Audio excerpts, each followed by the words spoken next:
emphatically. The reading for today is Matthew 5, 1 through 20, which is probably going to sound really familiar. I, as you all know, am really bad at sticking to just the text.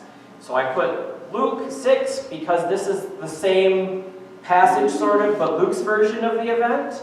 And I am going to reference that. And then while I was prepping my sermon, I rewrote it like 5 or 6 times. And every time there was this minor point that I wanted on the side, and it kept getting bigger and bigger, and now it's the sermon.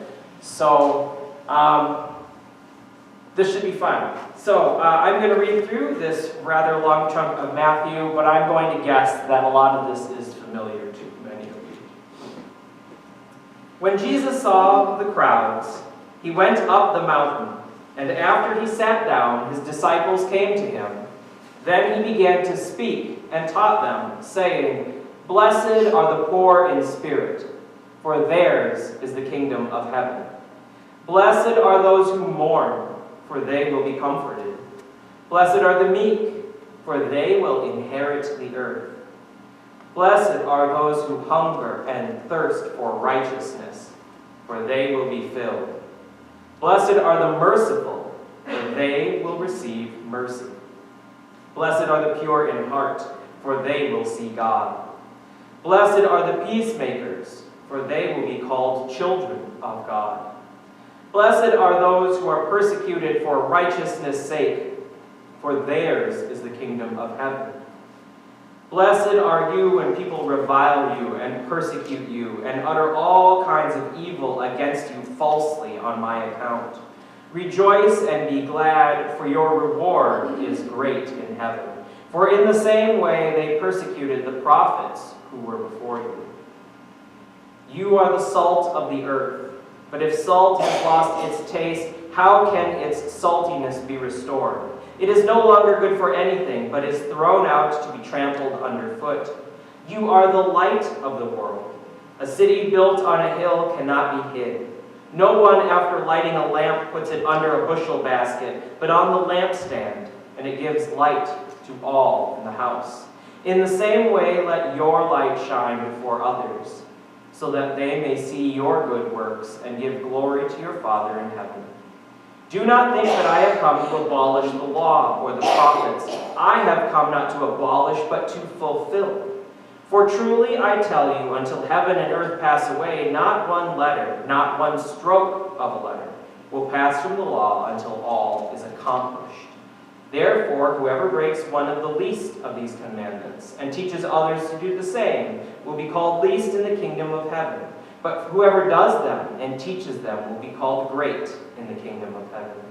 For I tell you, unless your righteousness exceeds that of the scribes and Pharisees, you will never enter the kingdom of heaven." All right. So we have our classic, do good things, don't do bad things. Covered.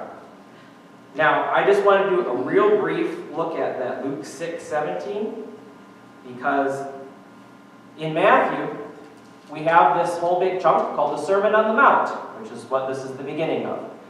In Luke, we have the Sermon on the Plain, which lines up very nicely with the Sermon on the Mount in content and pattern. For instance, I just passed what I wanted, 6:17. He came down with them and stood on a level place with a great crowd of his disciples and a great multitude of people from all Judea, Jerusalem, and the coast of Tyre and Sidon, blah, blah, blah. Blessings. Then he looked up at his disciples and said, "Blessed are you who are poor, for yours is the kingdom of God. Blessed are you who are hungry now, for you will be filled. Blessed are you who weep now, for you will laugh. Blessed are you when people hate you, when they exclude you, revile you, and defame you on account of the Son of Man. Rejoice in that day and leap for joy, for surely your reward is great in heaven. For that is what their ancestors did to the prophets." All right, we see the comparison. But it's a little different, right? A little different. And I know I talked about this briefly the other week. Each of the Gospels has their own kind of take, their presentation, their PR image for Jesus. Matthew I'm going to step down. Matthew desperately wants to make, I'm going to go up and down, wants to make Jesus like Moses, right? So he talks from this mountaintop. You got the Sinai thing, giving the rules and this big teaching. Luke says he doesn't do it on a mountain, he does it down on a plain. So he's down on the same level as everyone else. And Luke takes this much more prophetic tone, where it's much more about sort of the practical living standards and what's going on, and kind of creating this very clear division between groups. And you get that in the text, between one where blessed are the poor in spirit, which is sort of anyone could fit into that category, right? Versus just blessed are the poor. Now, why do we get this interesting distinction? Which one did Jesus say both at different times? Are these two separate events and they just conveniently sound similar? Because let's be honest, Jesus probably gave the same sermon a few different times, walking around talking. You go to a new city, I imagine there was a lot of overlap. Did they just conveniently hear the same thing and just exclude each other's text? I somehow think not. So figuring out how to fit this in, I realized today might be a good day to talk about how we get to having this nice, convenient book that we can wedge in all the pews and go through and read.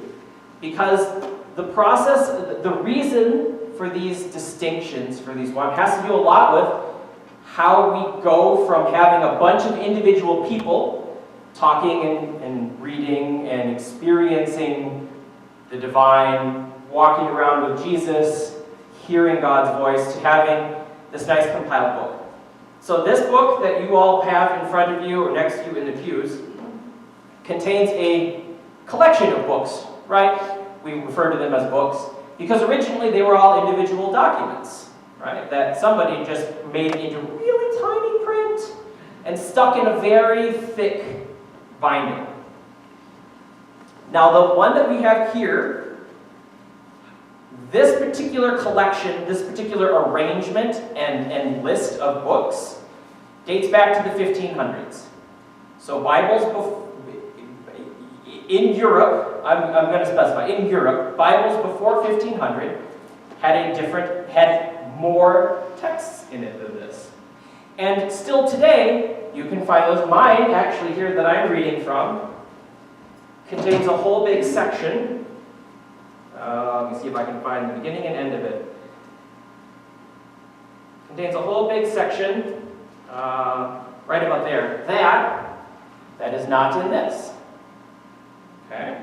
So these are the texts that are used in other traditions. There are various, I don't know if you know this, but there's different denominations out there, right? Okay? And we're familiar with a bunch of them. This is the one typically used by Protestant denominations, all of the groups that came up after Martin Luther and that whole shindig in the 1500s. Okay? Well, late 14, early 1500s.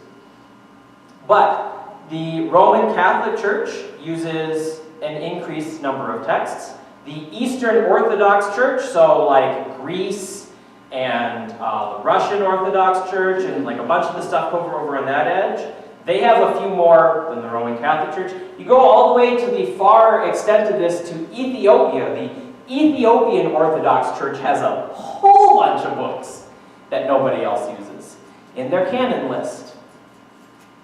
I'm rather glad I don't have to preach on all those because some of them are really wild, but there are still today disagreements on what should be in the canon. So why, you may ask, did they get chopped out for here? Why do we have the slimmest? We're going to go way back, okay? The oldest texts that we have come from around the time of the Bronze Age collapse, so just on this side of 1200 BCE. We have a few things that are probably in Ugaritic, that got translated into Hebrew, and so we have bits and pieces. So there's all these texts, but they're not compiled. They don't have books yet. They have scrolls at best, right? Smash down plants on a big roller, and you unroll it, and you kind of shimmy it between the two rolls so that you can read down. And places would have a box with their scrolls in it. So, for instance, if you were in any given random place, if you were in some city and you went to your local religious gathering point, you would open a box and you'd have however many scrolls you had. Not everybody had the same ones. Making them, copying them, complicated process. There might be one place. The temple in Jerusalem probably had the largest collection of scrolls. Some of them would have been copies. Some of them just would have been all kinds of disparate things. And so nobody's using the same official list. They're just using whatever scrolls they happen to have. We have this whole Babylonian exile thing, right? We've kind of talked about this a few times. And in this, when the temple is destroyed, when they go through all this process, these scribes take all of the scrolls that they can to preserve, and hold on to them, and a bunch of them get compiled together. So for instance, the book of Genesis is probably 3 or 4 different texts smushed together. Because they had multiple scrolls, right, that had more or less the same thing, and they just kind of edited it together so that we have one whole book rather than a bunch of tiny fragmentary scrolls. So we get a bunch of books in here by them piling together the existing scrolls. So that's just a book, and we get that in other things. I know this is technical, but I think it's interesting, it's valuable to know when we're putting this all together. So then they come back, and you have this guy named Alexander the Great. I feel like people may have heard. I don't think he was that great, but that's an argument for another day. It was kind of a one-trick pony, and he just stole that from his dad. It just worked. Anyways, Alexander the Great conquers this territory of Judea, right? And he and the Greeks that come with him decide to take all of these scrolls. The Greek-speaking Jews now, the Judean people, are like, we need to have our text in Greek, not just in Hebrew. That makes them a lot more accessible. As the Judean people get spread out throughout Greek-speaking territories, it makes it a lot easier if they can work with Greek. Greek is also just a much easier language on the whole, but that's another argument. Anyways, so they take all of these texts and translate them into Greek, into a document that is called the Septuagint. If anyone's ever heard that term, that is a compilation using the newest Greek technology, the codex. A codex is a collection of sheets of parchment or vellum or something that they then clamp a binding onto the end of. And now you have a bunch of flat sheets that you can, this is a codex. So the Greeks have this new type technology called a codex, and so they take all of these scrolls and translate them into Greek and compile them into a codex called the Septuagint. So now we have it in Greek, and we have an actual list. This is all of the books that we have. Ta-da! In Greek. Which is great. In the New Testament, when Jesus quotes the Hebrew Scriptures, he's quoting from the Septuagint. When all of the authors of the New Testament quote Scripture, they are quoting the Septuagint, not the original Hebrew. You can tell in some places. It makes a difference. Because translation is never a neutral act. You are always figuring out how to render things.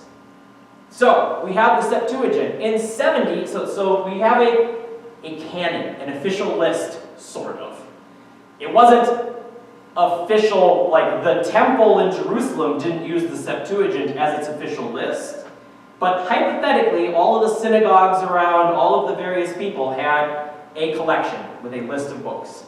Okay, temple's destroyed after the rebellion in 70, 71 CE. The Romans smush it. And now the Jews have to figure out, well, we have this book. How do we want to, what are we doing now? So they go through all of their texts, and they go back to the original Hebrew, and they set up a canon. And the canon used by the Jews around 100 CE is the Protestant Old Testament canon. But Christians to this point, who have been around for 70-ish years now, they've been using the Septuagint, the Greek translation of all of this. And so when the church starts up, the Christian church kind of organized, it retains all of the books that were in the Septuagint that were then not canonized originally by the Jews as official, what we would call Old Testament, but Tanakh. So now there's some discrepancy. This is where we come from. So in the 1st and 2nd century, Christians are writing books, right? About Jesus. We have Gospels, we have letters from Paul, we have all this random stuff, and people are saying, looking at these books, or collection of letters, I guess, just in some cases, like, this is useful stuff. This Paul guy, he knows what he's talking about. This story of Jesus' life, this is really helpful. Because up until this point, they all just have oral tradition, like what somebody told them. So now they have actual written documents. And they make copies of them and pass them around because they're like, hey, I know Paul didn't write this letter to you guys, but you guys could really use some of the stuff that he's saying. It's great. And so for the first couple centuries, there's just piles of individual documents floating around again, right? Individual scrolls or codices, little fragments. And so finally, you get into the middle of the 2nd century, really into the 3rd, and all of the church leadership is arguing, well, hold on a sec. What's official? Like, what is our accepted list? Which of these books, because they are wildly divergent on what they're saying at this point, which of these texts do we use in our congregations? What do we study from? And so somewhere in the 300, they argue about this a lot. There's all kinds of different leaders. There's one group that basically takes Luke and Acts and part of like 2 of Paul's epistles and says, that's it. Boom. That's everything. Everything else is, you can read it, but it's not what matters. And up to people that want to include not only what we have, but huge lists of other authors writing letters back and forth to each other. And so at some point, they sit down and they go, okay, these are in, these are out. Not that you can't read the other stuff, necessarily, not that it's evil, just it's not on the same bar. Like, it doesn't match the same threshold.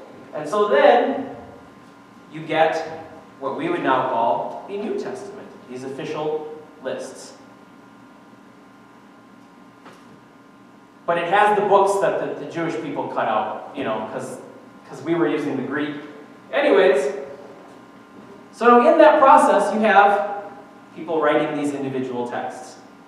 Mark is probably the first gospel, written somewhere around 60-ish, between 60 and 70, probably just before 70, which means his gospel is written at least 30-ish years, give or take, after Jesus' death. Life expectancy at this time isn't great. I want to throw that out there. So somebody who was walking around with Jesus and was an adult, was 20 years old walking with Jesus, by the time Mark is written, they're in their 50s, which is pretty impressive at that point. Matthew and Luke are published somewhere between 70 and 85. Most estimates pushed kind of the late 70s to 80. And they both take Mark and say, well, that's nice, but it's a little slim. There's a lot of stuff missing from this. There is a second document. We do not have this document by itself. It's just referred to in academic texts as Q. But it's just basically a collection of sayings of Jesus. And both Matthew and Luke draw from this, and this is where we get the Sermon on the Mount and the Sermon on the Plains. This is why if you look at Matthew and Luke, if you cut out all the stuff that they literally just tore out from Mark, there's a whole bunch of overlap because they're both referencing these popular lists of sayings of Jesus. But then they add on their own little flares, right, to work it out and to expand it because of the communities that they're working with, because of the vision they're trying to get for Jesus. So we have Mark, Matthew, and Luke, who steal from Mark, and John, who does his own thing entirely, and probably is written at the very end of the 1st century.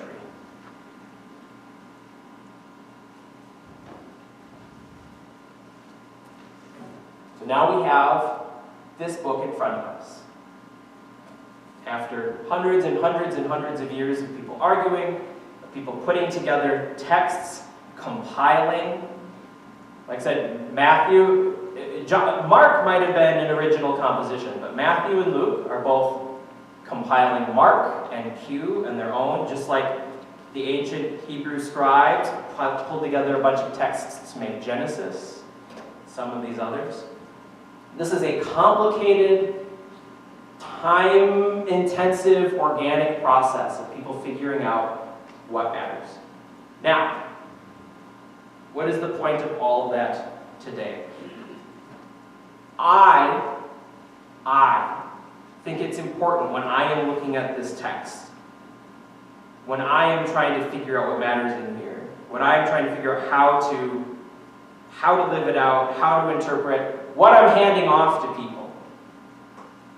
I don't want to forget all of that process, all of that work, all of those communities, those dedicated scribes and scholars that made it possible for me to have. I can read the Beatitudes today, and I'm sure we've all heard sermons about the Beatitudes. You guys didn't, I could have told you all over again what it means to be poor in spirit, or blessed are those who mourn, or what it is to be salt and light. We've all heard a bunch of those. But as I'm going through figuring out what to say to those, to me it matters to know this is a book and a collection of books put together by a community of people over hundreds of years that were combined from other texts of people who held on to them for dear life because it was everything. And I know a lot of people that struggle with the complexity of this because it's such a mess. And that is the most beautiful part of it to me. All the most beautiful things in the world are messes. Our communities are beautiful and messy. Our families are beautiful and horribly messy and complicated. That is what makes this such a wonderful, rich, living document. Blessed are the pure in heart. Blessed are the peacemakers. Blessed are those who are persecuted for righteousness' sake. I get to read that now because someone took Mark and said, they missed all this important stuff, all the stuff that Jesus said. They got this list of the things that he did, but they missed all the stuff that Jesus said. And so they smushed into the story of just Jesus running from place to place these things that Jesus said. And someone else said, hey, I know who said that too. I remember it slightly differently. I'm going to put it in here. And they put down what they remember Jesus saying. 40 years probably after he said it. What the community remembers Jesus saying.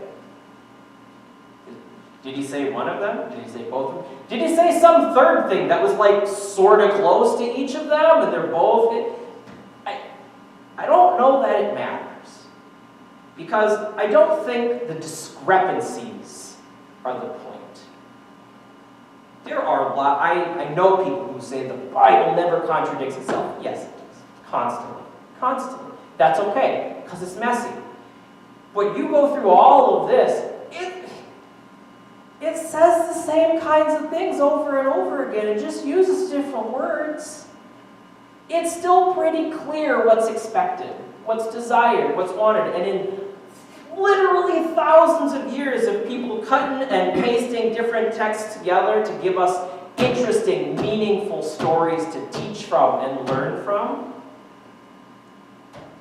And I feel like the important parts are really clear. Blessed are the poor in spirit. Blessed are those who mourn. Blessed are the meek, those who hunger and thirst for righteousness. Blessed are the merciful. Blessed are the pure in heart. Blessed are the peacemakers.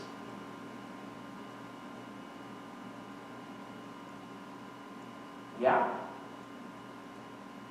So when you're cracking this open and looking through this, and going, how does this line up with this? Why do they say the same thing, but not quite? What am I missing? Ask the questions. Wrestle with this text. This is totally totally unrelated, not textually. One of my favorite stories, and the one that describes how I engage with this, is there's this guy named Jacob, a name you may have heard of. Jacob, if you read his whole story, his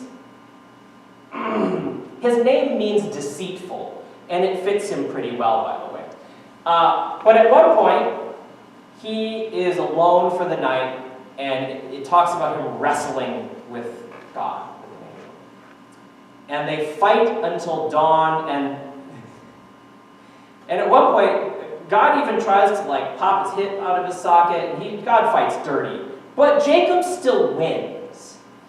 And in the end of the story, God, or the angel, depending on translation or manuscript, it doesn't really matter. But God renames him Israel, which literally means he who wrestles, literally he who fights with God. And our entire tradition, our entire trajectory is about wrestling. Not about just accepting, not about just reading, not about just... It's a struggle, beginning to end. God is as excited about that as I am. Maybe not everyone else, but I am. So, enjoy the struggle. It's not going anywhere. And struggle to live out the text as best you can in all of its convoluted ways. Amen.